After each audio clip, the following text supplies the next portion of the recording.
भक्ति को साथ लेके चलो, अभिमान साथ लेके मत चलना।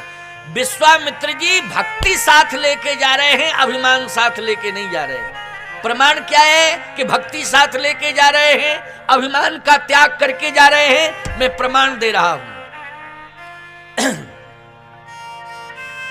प्रमाण है कहे विश्वामित्र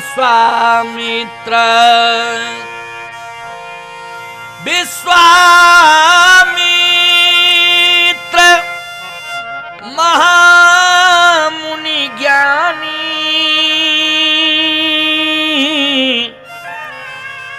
बसहि विपिन शुभ आश्रम जानी। विश्वामित्र महामुनि ज्ञानी, ये महामुनि हैं, ज्ञानी हैं। इसका मतलब है महामुनि ज्ञानी, ये सम्मान सूचक है नहीं? ये संबोधन किसके साथ जुड़ता है? सम्मान के साथ। विश्वामित्र महामुनि ज्ञानी, कौन जा रहा है? महामुनि ज्ञानी कहे नहीं। तब मुनिवर मन कीन विचारा, महामुनि नहीं मुनिवर। भगवान को पाने के लिए जाना है तो विचार कौन कर रहा है? महामुनि कहे नहीं। तब मुनिवर मन कीन विचारा, प्रभु अवतरऊ हरण मही भारा। आप कहो यहां प्रमाण दो कि भक्ति को साथ लेके कैसे चले, प्रमाण दीजिए भक्ति कैसे साथ गई। तो भक्ति साथ जा रही है। याहू मिस देखो पद जाई,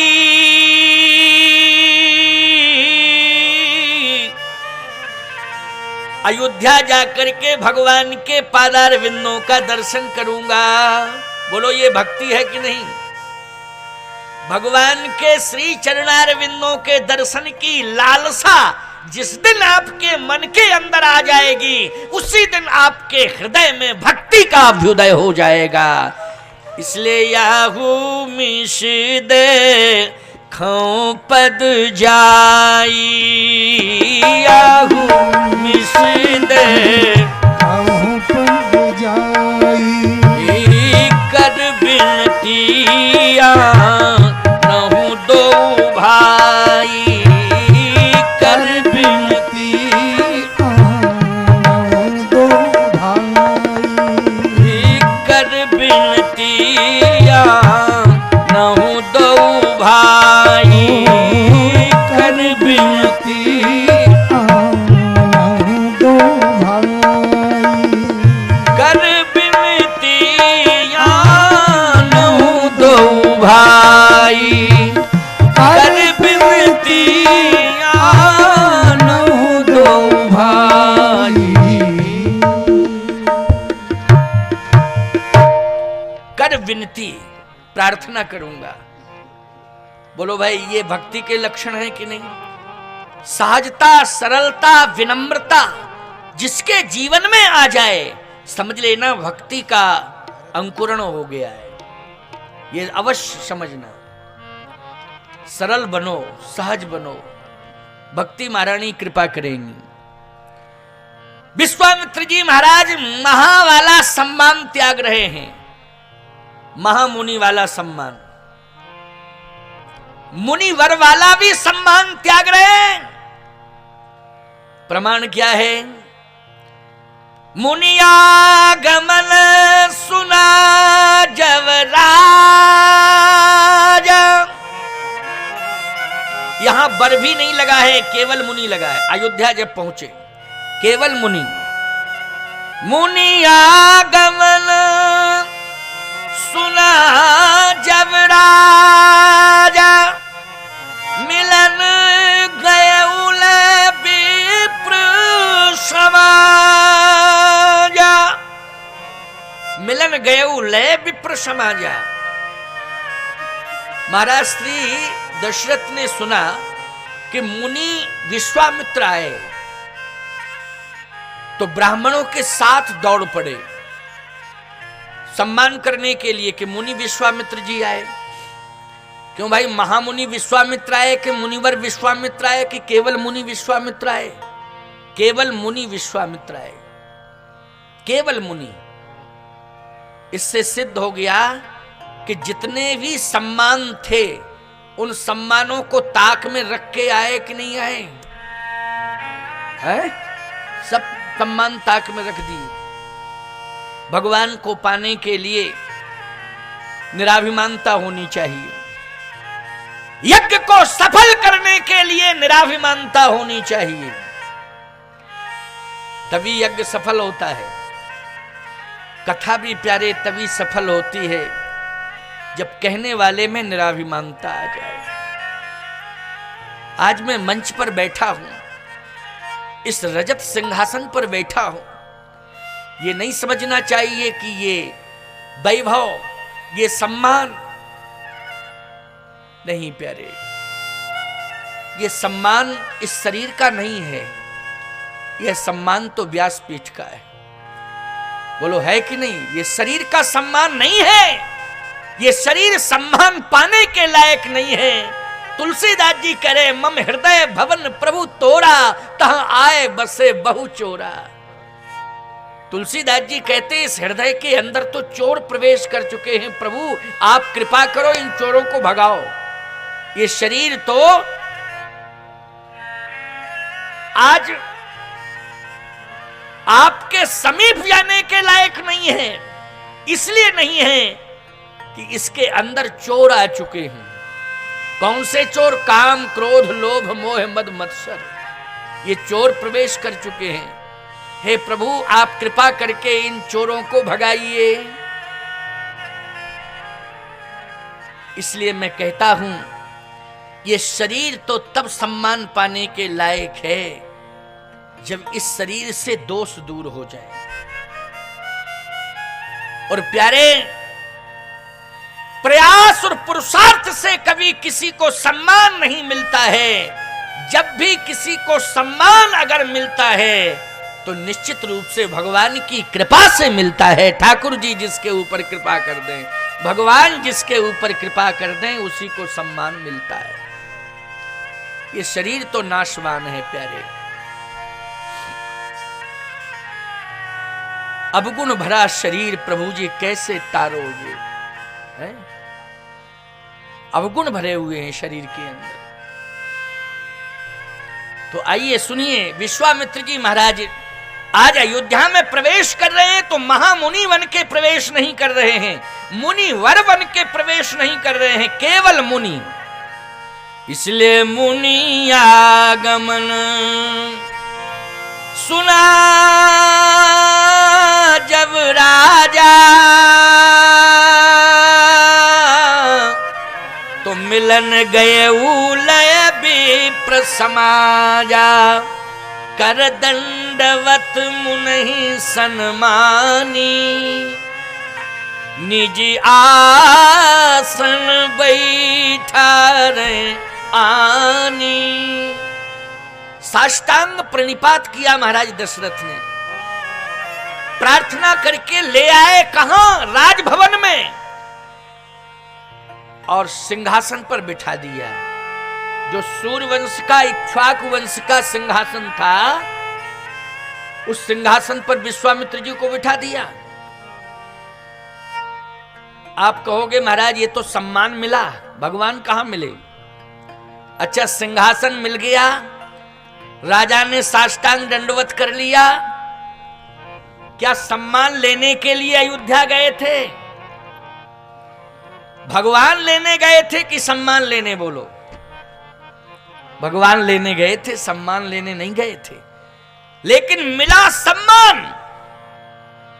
विश्वामित्र जी महाराज सिंहासन पर बैठे, आंख बंद हो गई, सोचने लगे, अरे विश्वामित्र तू तो भगवान लेने आया था, लेकिन यहां सम्मान मिला, भगवान तो मिला नहीं।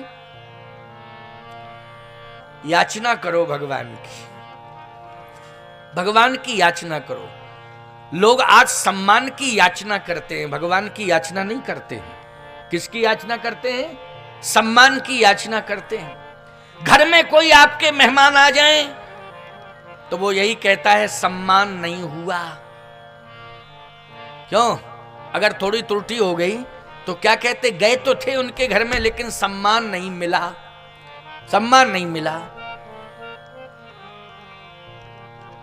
फलाने गांव में गए तो थे लेकिन वहां सम्मान नहीं मिला। कथा सुनने गए थे वहां सम्मान नहीं मिला। यज्ञ में गए थे वहां सम्मान नहीं मिला। बारात में गए थे सम्मान नहीं मिला। क्यों भाई? जहां देखो तहां सम्मान ही खोजते फिर रहे हो। अरे भगवान को खोजो, भगवान को। ये कहो कि भैया हम तो आए थे भगवान को पाने के लिए, इसलिए आज खोज कर रहे हैं कि भगवान कहां है, कहां है। जहां भी भगवान मिलेगा वहां मैं अवश्य जाऊंगा, भगवान की खोज करूंगा। जब तक मुझे भगवान नहीं मिल जाएगा तब तक मैं चैन नहीं लूंगा।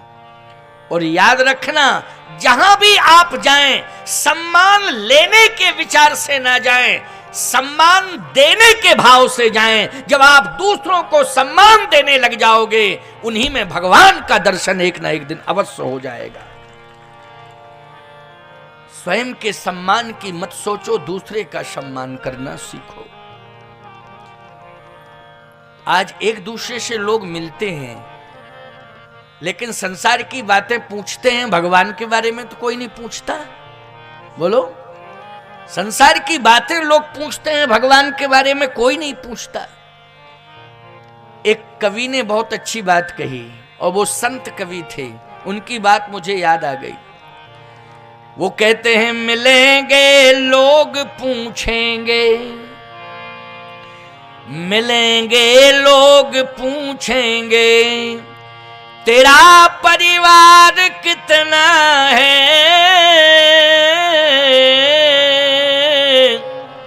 मिलेंगे लोग पूछेंगे तेरा व्यवहार कितना है, मिलेंगे लोग पूछेंगे तेरा परिवार कितना है, मगर पूछता नहीं कोई कि प्रभु से प्यार कितना है, मगर पूछता नहीं कोई कि प्रभु से प्यार कितना है।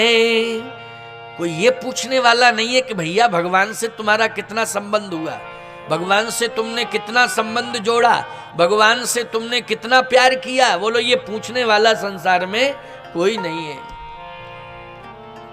प्यारे, ये कथा तुम्हें यही प्रेरणा देती है कि मिलो संसार वालों से, लेकिन संसार की बातें मत पूछो, भगवान की बातें पूछो। बोलो भाई, धन्य है ये पैसारी ग्राम, इस ग्राम ने आप सबको संसार से नहीं जोड़ा है, भगवान से जोड़ा है, यज्ञ भगवान से जोड़ा है, भगवान की कथा से जोड़ा है। ये धन्यवाद का पात्र है ग्राम, ग्रामवासी धन्यवाद के पात्र हैं। भैया मैं तो कहता हूं हर ग्राम को यज्ञ से जोड़ना चाहिए, हर ग्राम को भगवान की कथा से जोड़ना चाहिए।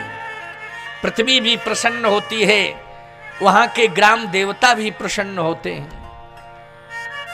इसलिए भगवान की कथा से जुड़ो, हर गांव को भगवान की कथा से जोड़ो, हर गांव को यज्ञ से जोड़ो।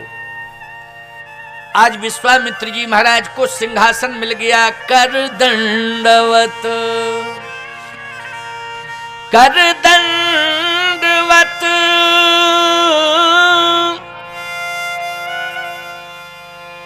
मुनहि सन्मानी,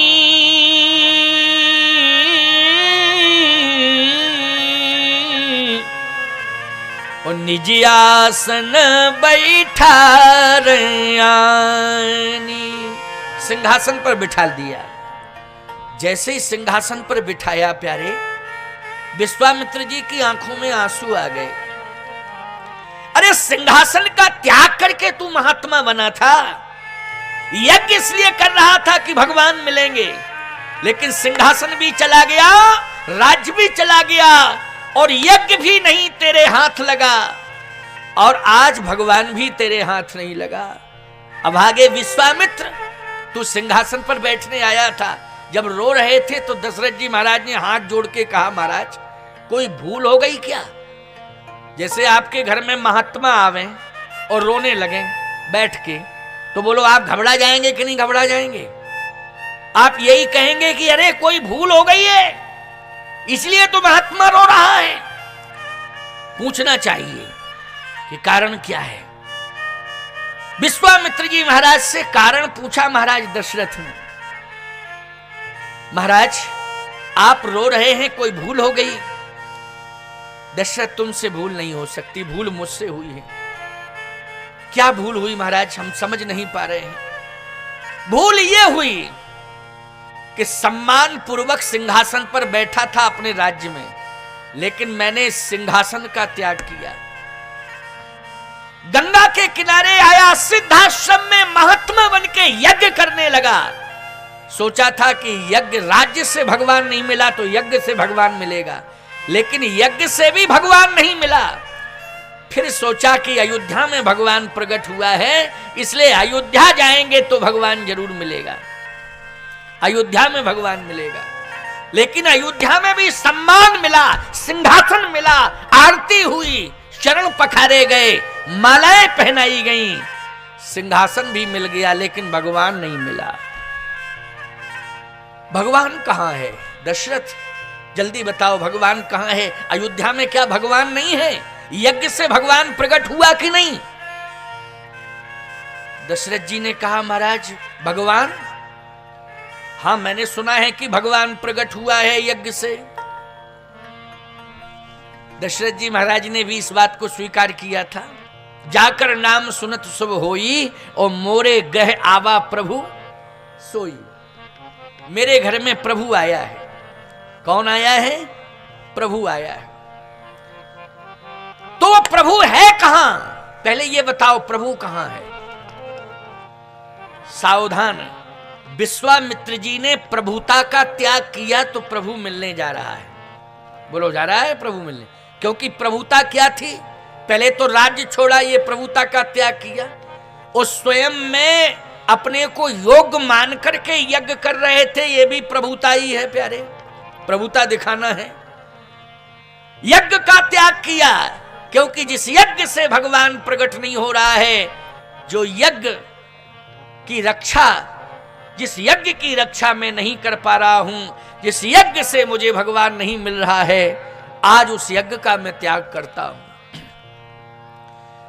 त्याग करके अयोध्या आए, लेकिन भगवान अभी नहीं मिले। भगवान नहीं मिले अभी। प्यारे भगवान कब मिलेंगे? जब मुनि वाला भी पद चला जाएगा तब। ये मुनि वाला पद जुड़ा ना, मुनि वाला सम्मान। कर दंडवत मुनि सन्मानी, निज आसन बैठा रे यानी। जब ये मुनि वाला सम्मान भी चला जाए तब भगवान मिलेंगे। ये मुनि शब्द जुड़ गया ना, इसलिए भगवान है तो, लेकिन अभी मिला नहीं है। दशरथ जी ने कहा, महाराज आप चाहते क्या हैं? विश्वामित्र जी ने कहा, कुछ नहीं चाहता हूं, केवल भगवान कहां है? ये जो तुम्हारा बेटा बन के आया है ना, वही तो भगवान है। कहां है वो भगवान? गोस्वामी जी कहते हैं, पुनि चरणन मेले सुतचारी, तो राम देख मुनि बिरति बिसारी। जैसे ही राम लक्ष्मण भरत शत्रुघ्न चारों भाइयों को साष्टांग प्रणिपात कराया महाराज दशरथ ने विश्वामित्र जी के चरणों में, तो विश्वामित्र जी ने केवल राम को देखा। राम देख मुनि विरति विशारी। राम जी को देखा, भरत जी को नहीं देखा, लक्ष्मण को नहीं देखा, शत्रुघ्न को नहीं देखा। किसको देखा? केवल राम को देखा। राम देख मुनि विरति विशारी। राम जी को देखते रहे टकटकी निगाह से। अब दशरथ जी ने कहा, महाराज आप कुछ कह नहीं रहे हैं, बोलिए ना। कहे बोल रहा हूं ध्यान से, पहले सुन लो, मुझे देखने दो राम को जी भर के। राम देख मुनि विरति विसारी, भय मगन देखत मुख शोभा, जन चकोर पूर्ण शशि लोभा। ऐसे देख रहे हैं टकटकी निगाह से जैसे चकोर चंद्र को देखता है। अपने मन को चकोर बना लिया, चंद्र की तरह देख रहे हैं राम जी। देखते ही रहे राम जी को। दशरथ जी ने कहा महाराज आप निवेदन कर रहा हूं आपसे, आप कहिए तो आपको चाहिए क्या? आप आंसू बंद करें। विश्वामित्र जी के आंसू बंद नहीं हो रहे, आंसू बंद नहीं हो रहे। दशरथ जी ने कहा कि तो महाराज निवेदन कर रहा हूं बार बार आपसे, आप कहिए ना, आदेश दीजिए, आदेश दीजिए, मैं पालन करूंगा, आज्ञा दीजिए ना। आंखों से आंसू निकल रहे थे। कहे तुम विद्वान राजा हो, वेद विदित हैं दशरथ नाऊ, समझ नहीं पा रहे हो? मैंने राम को देखा है तो क्या बन के देखा है? जन चकोर पूर्ण शशि लोभा, चकोर बन के देखा है। मैं चकोर बन गया हूं, रामचंद्र है, मैं चकोर हूं। और चकोर किसे चाहता है? जल्दी बोलो। चंद्र को चाहता कि नहीं चाहता? बोलो भाई। चकोर किसे चाहता है? संसार में चकोर अगर चाहता है तो केवल चंद्र को चाहता। अगर मैं चकोर बन गया हूं तो चकोर को चंद्र ही नहीं रामचंद्र चाहिए, इसलिए मुझे रामचंद्र दे दो। दशरथ जी महाराज ने जहां ये शब्द सुना, गोस्वामी जी कहते हैं सुन राजा अति अप्रिय बानी, हृदय कंप मुख दुति कुम्हलानी। जैसे ही दशरथ जी ने ये शब्द सुना कि मुझे रामचंद्र चाहिए, विश्वामित्र जी कह रहे, तो कांप गए, शरीर कपने लगा, आंखों में आंसू आ गए। दशरथ जी ने कहा कुछ बोल नहीं रहे हो, बोलो बोलो क्या बात है? दशरथ जी कहते चौथे पन पायु सुत चारी, और विप्र बचन नहीं कहेऊ बिचारी। अब मुनि नहीं है, अब हो गए विप्र। क्यों भाई? अब मुनि नहीं है, अब क्या हो गए? विप्र हो गए। चौथे पन पायु सुत चारी, राम देख मुनि बिरति विसारी। चौथे पन पायु सुत चारी, विप्र वचन नहीं कहेऊ बिचारी। विप्र वचन नहीं कहेऊ बिचारी। है विप्र, आपने वचन तो कहे लेकिन विचार पूर्वक नहीं कहे। विचार पूर्वक वचन कहना चाहिए। विश्वामित्र जी ने कहा पहले ये बताओ दशरथ, मैं तुम्हारे यहां मांगने के लिए आया तो क्या राज्य मांगने के लिए आया? सम्मान पाने के लिए आया? नहीं नहीं, ना मुझे सम्मान चाहिए, ना मुझे राज्य चाहिए, ना मुझे धन चाहिए, ना सम्मान चाहिए। दशरथ केवल विश्वामित्र को भगवान चाहिए। और यदि कोई महात्मा भगवान को मांगता है तो ईमानदारी से बताओ अविवेकी है, विचारहीन है, उसको विचारहीन कहोगे। अगर हम भगवान मांगें तो क्या कहोगे? ये महात्मा विचारहीन है, विवेकी नहीं है, विवेकहीन है। अरे भगवान को मांगना ही तो महात्मा की शोभा है, भगवान को मांगे। तो विश्वामित्र जी ने ईमानदारी से बताओ धन दौलत कुछ मांगा? सम्मान भी नहीं चाह रहे हैं। विश्वामित्र जी केवल भगवान को चाह रहे हैं। लेकिन विश्वामित्र जी महाराज ने जब भगवान को मांगा तो विप्र वचन नहीं कहे वो बिचारी। सीधे महाराज श्री दशरथ ने कह दिया विप्र वचन नहीं कहे वो बिचारी। विप्र जैसे ही कहा विप्र, मुनि वाला सम्मान भी चला गया। बोलो चला गया कि नहीं? विश्वामित्र जी ने कहा चाहे विप्र कहो चाहे कुछ भी कहो, हमें चाहिए तो रामायण जी चाहिए। अगर देना हो तो दो, नहीं मना करो हम जाएं। कहे महाराज कहां जाओगे आप वापस? कहां जाऊंगा? राज्य छोड़ के आया था गंगा के तट पर, यज्ञ की शरण में पहुंचा, यज्ञ सफल नहीं हो पाया। आशा कर रहा था कि अयोध्या जाऊंगा, भगवान को लेकर के अपना यज्ञ सफल कराऊंगा। लेकिन अरे राजा, अगर तू भगवान को नहीं देना चाहता है तो कहां जाऊंगा? सरजू में डूब के मर जाऊंगा। और कहां जाऊंगा? सरजू में डूब के मर जाऊंगा। दशरथ जी कांप गए, और गड़बड़ है। कोई महात्मा सरजू में डूब के अपनी आत्महत्या कर ले, बोलो भाई, तो ये दोष राजा के ऊपर जाएगा कि नहीं जाएगा? दशरथ जी ने कहा ये दोष तो मेरे ऊपर जाएगा, पूरा दोष मेरे ऊपर जाएगा। अब क्या करूं? तो सिर पकड़ के रोने लगे। विश्वामित्र जी ने कहा या तो हां करो या ना करो, या तो राम को दो और नहीं तो मैं जा रहा हूं, सरजू में डूब जाऊंगा। दशरथ जी ने सोचा कि ऐसी कंडीशन में अब क्या करूं? क्या राम को दे दूं? राम को देना नहीं चाहते। किसी ने कहा दशरथ राम को दे दो। दशरथ जी ने कहा राम को अगर देता हूं तो मैं मरता हूं, और राम को नहीं देता हूं तो विश्वामित्र जी मरते। कंडीशन तो ये आ गई, धर्म संकट आ गया बहुत बड़ा। क्यों भाई, बहुत बड़ा धर्म संकट है कि नहीं? जल्दी बोलो। अगर राम को देते हैं दशरथ जी, तो दशरथ जी कहते हैं कि मैं राम के बिना रह नहीं सकता हूं, प्राण त्याग दूंगा। और विश्वामित्र जी कहते हैं नहीं देते हो राम को तो मैं प्राण त्याग रहा हूं। अब क्या करना चाहिए? ऐसी कंडीशन में एक बात सुन लीजिए, बहुत बढ़िया बात बता रहा हूं। विश्वामित्र जी महाराज ने जब धर्म संकट में महाराज दशरथ को डाल दिया, तो दशरथ जी ने धर्म संकट से उबरने के लिए अपने गुरु की शरण ली। किसकी शरण ली? गुरु की शरण। अच्छा बोलो भैया, धर्म संकट यदि जीवन में आ जाए तो धर्म संकट से कौन उबार सकता है? जो धर्म का ठेकेदार हो। और धर्म का ठेकेदार ईमानदारी से कौन होता है? गुरु होता है कि नहीं होता है? होता है कि नहीं? विश्वामित्र जी महाराज का जब ये वाक्य सुना महाराज श्री दशरथ ने, तो धर्म संकट आया दशरथ के सामने। उसी समय दशरथ जी महाराज ने कहा महाराज ठहरो, पहले मेरी बात सुन लीजिए। आपको यह समझने की कोशिश करना चाहिए कि मैं राम को क्यों नहीं देना चाहता हूं।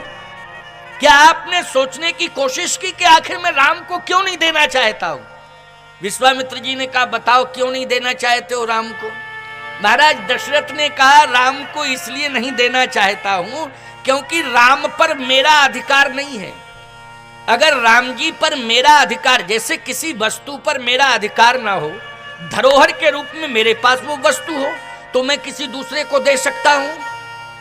नहीं दे सकता हूं, मेरा अधिकार नहीं है। धरोहर के रूप में मेरे पास वो वस्तु है, लेकिन मेरा अधिकार नहीं। जिसकी वो वस्तु है वही दे सकता है। पहली बात तो यह है महाराज कि राम मेरे नहीं है, मेरे पास तो धरोहर के रूप में है। विश्वामित्र जी ने कहा तो राम है किसके? अब आप सब रामायण पढ़ते हो, सुनते भी हो। दशरथ जी महाराज को पुरुषार्थ से मिले राम क्या?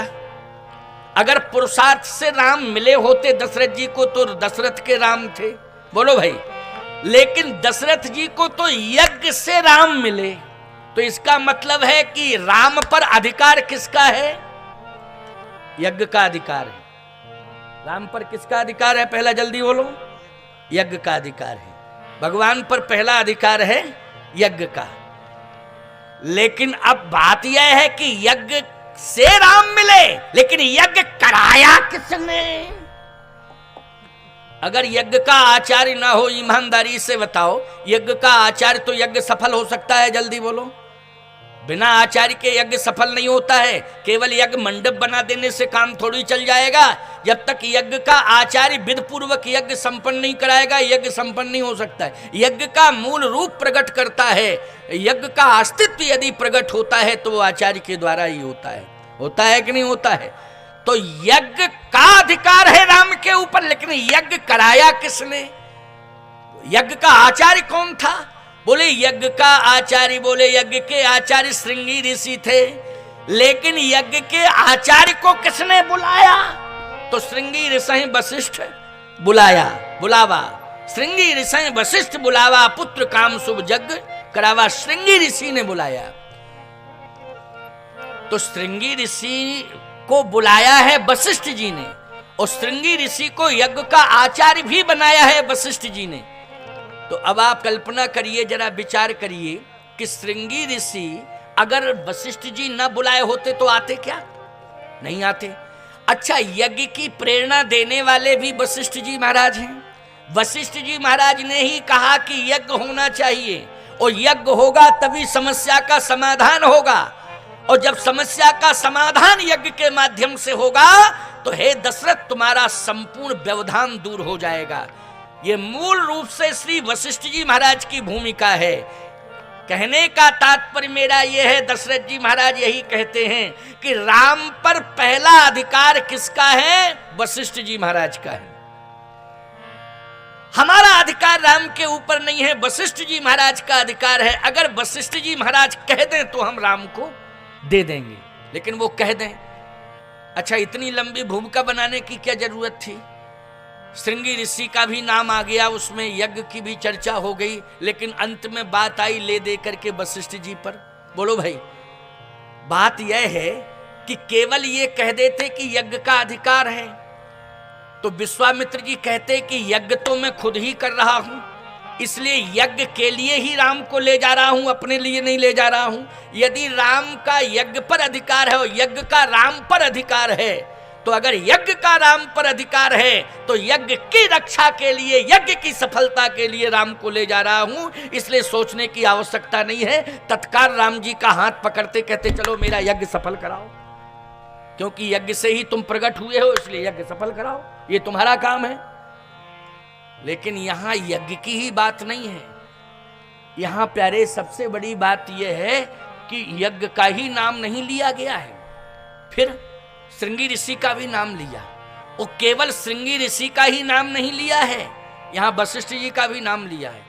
और वशिष्ठ का नाम यदि आ गया है तो इसका अर्थ यह है कि महाराज दशरथ स्पष्ट रूप से यह बात कहना चाहते हैं कि राम पर मेरा अधिकार नहीं है, वशिष्ठ जी महाराज का अधिकार है। वशिष्ठ जी महाराज कह दें तो हम राम को दे दें। लेकिन वशिष्ठ जी महाराज कैसे कह देंगे? क्योंकि विश्वामित्र जी मांग रहे हैं, और यही विश्वामित्र जी महाराज हैं जिन्होंने वशिष्ठ जी के 100 पुत्र भस्म कर दिए थे। क्रोधाग्नि में 100 बेटे जला के भस्म कर दिए थे, यही विश्वामित्र जी महाराज हैं। अच्छा, जिसके 100 बेटे विश्वामित्र जी ने भस्म कर दिए हों, क्या वो राम को देने के लिए कहेगा? सोचो जरा। दशरथ जी ने सोचा कि हम धर्म संकट से उबर जाएंगे, और विश्वामित्र जी वशिष्ठ जी का नाम सुन के चुपचाप चले जाएंगे बिना मांगे, और दशरथ धर्म संकट से उबर जाएगा। पंचायत बड़े आसानी से निपट जाएगी, कोई दिक्कत नहीं। लेकिन याद रखना, बड़ी महत्वपूर्ण बात है आगे की, संत यज्ञ के लिए ही आते हैं, यज्ञ की रक्षा करने का संकल्प लेकर के ही संत आते हैं। और याद रखना, अपने बल पर यज्ञ संपन्न करने की क्षमता नहीं, भगवान के बल पर यज्ञ करने की क्षमता रखते हैं महात्मा, कि भगवान के भरोसे होते हैं कि हम तो यज्ञ कर रहे हैं, निश्चित रूप से भगवान यज्ञ को सफल कराएंगे। तो किसके भरोसे यज्ञ करते हैं संत? भगवान के भरोसे करते हैं, भगवान के भरोसे। वशिष्ठ जी महाराज का नाम जैसे ही विश्वामित्र जी महाराज के कर्णेंद्रिय में आया, कानों में पड़ा, उसी समय विश्वामित्र जी ने एक ही बात कही, वशिष्ठ जी की धरोहर हैं, राम वशिष्ठ के हैं। दशरथ जी ने कहा महाराज उन्हीं के, गुरुदेव के राम हैं, उन्हीं की कृपा से तो आए हैं।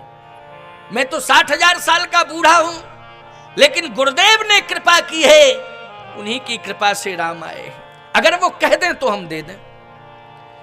विश्वामित्र जी ने आंख बंद करके सोचा कि यज्ञ की रक्षा करना मेरा भी काम, यज्ञ की रक्षा करना वशिष्ठ का भी काम। और जितने भी संत हैं, ईमानदारी से बताओ, वो संत यज्ञ करने के लिए ही आए हैं कि नहीं आए हैं? किसके लिए आए हैं? यज्ञ करने के लिए ही आए हैं संत। भगवान ने यज्ञ के लिए ही भेजा है संतों को। और सुन लीजिए, यज्ञ से ही प्रकृति संतुलित होती है, यज्ञ से पर्यावरण की शुद्धि होती है, यज्ञ से ही परमात्मा प्रसन्न होता है, यज्ञ से प्रकृति प्रसन्न होती है। और जिस गांव में, जिस धरती पर यज्ञ होता है, वो गांव की धरती प्रसन्न होती है यज्ञ से। इसलिए यज्ञ अवश्य ही होना चाहिए। वशिष्ठ जी क्या ये चाहेंगे कि यज्ञ ना हो? मैं अपने लिए राम को नहीं मांग रहा हूं, मैं तो यज्ञ के लिए राम को मांग रहा हूं, यज्ञ की रक्षा के लिए राम को मांग रहा हूं। इसलिए विश्वास है कि अगर मैं चाहूंगा, वशिष्ठ जी महाराज से प्रार्थना करूंगा, तो निश्चित है कि वशिष्ठ जी महाराज मना नहीं करेंगे, क्योंकि यज्ञ मैं अपने स्वार्थ के लिए नहीं कर रहा हूं, यज्ञ में गौ ब्राह्मण की रक्षा के लिए कर रहा हूं। यज्ञ से गौ ब्राह्मण की रक्षा होती है, यज्ञ से ही धरती की रक्षा होती है, यज्ञ से ही प्रकृति की रक्षा होती है। इसलिए यज्ञ में जो कर रहा हूं अपने स्वार्थ के लिए नहीं कर रहा हूं, यज्ञ में परमार्थ के लिए कर रहा हूं। जब परमार्थ का संकल्प लेकर के मैं आया हूं तो निश्चित है कि महात्मा वशिष्ठ बहुत ही उच्च कोटि के उदार मना संत हैं, वो कभी मना नहीं करेंगे। अगर ये ऐसा दशरथ मानते हैं कि विश्वामित्र वशिष्ठ में मतभेद हैं, तो याद रखना मतभेद तो हो सकते हैं, क्योंकि संतों का अलग अलग मत होता है, तो मतभेद तो हो सकते हैं, लेकिन संसार में जितने भी संत हैं उन सभी संतों का एक ही मन है कि यज्ञ होना चाहिए, यज्ञ की रक्षा होनी चाहिए, गांव गांव में यज्ञ होना चाहिए, यज्ञ सफल भी होना चाहिए। ये जितने भी मतानुयायी संत हैं उन सब की इच्छा है कि यज्ञ होना चाहिए।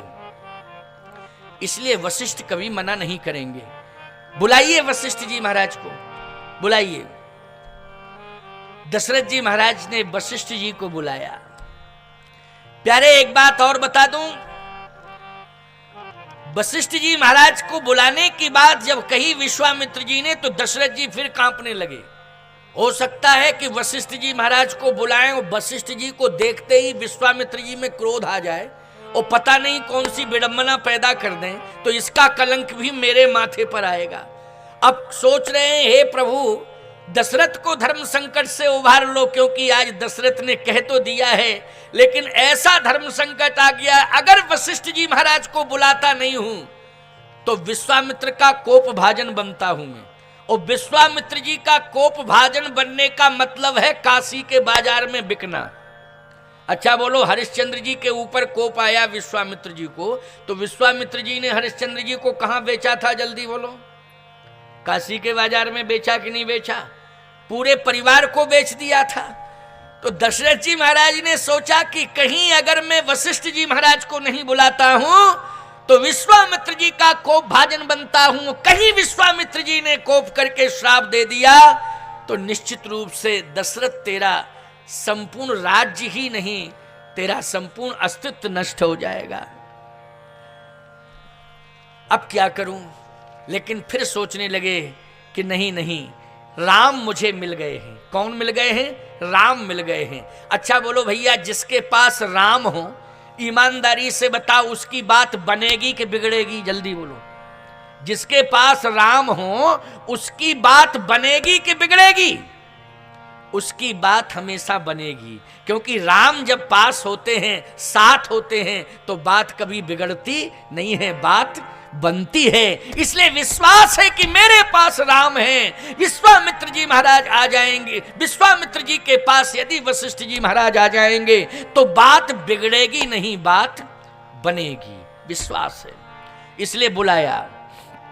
जैसे ही बुलाया, वशिष्ठ जी महाराज ने नाम सुना, विश्वामित्र जी आए। अरे मुझे बाद में बताया गया, कब आए, किस समय आए? सारी चर्चा सुनने के बाद दौड़े, और जैसे ही दौड़े राजभवन में पहुंचे तो सामने बैठे हुए थे विश्वामित्र जी महाराज। तो उचित आसन बनाया गया था वशिष्ठ जी महाराज के लिए बैठने को, लेकिन वशिष्ठ जी अपनी आसन की ओर नहीं दौड़े। वशिष्ठ जी महाराज तो उस ओर दौड़े जहां विश्वामित्र जी बैठे थे, और जैसे ही विश्वामित्र के समीप पहुंचे, हाथ बढ़ाया तो विश्वामित्र जी ने भी हाथ बढ़ा दिया, और वशिष्ठ और विश्वामित्र आज हृदय से हृदय मिला के, गले से गला मिला करके मिल रहे हैं। प्यारे, जब वशिष्ठ और विश्वामित्र को मिलते हुए देखा दशरथ जी ने, तो माथा पकड़ के कहने लगे कि अब तो कन्फर्म है, राम गए, अब राम अयोध्या में रुकने वाले नहीं है, क्योंकि संकेत मिल चुका है कि अब राम निश्चित रूप से जाएंगे ही जाएंगे। याद रखना, राम राज में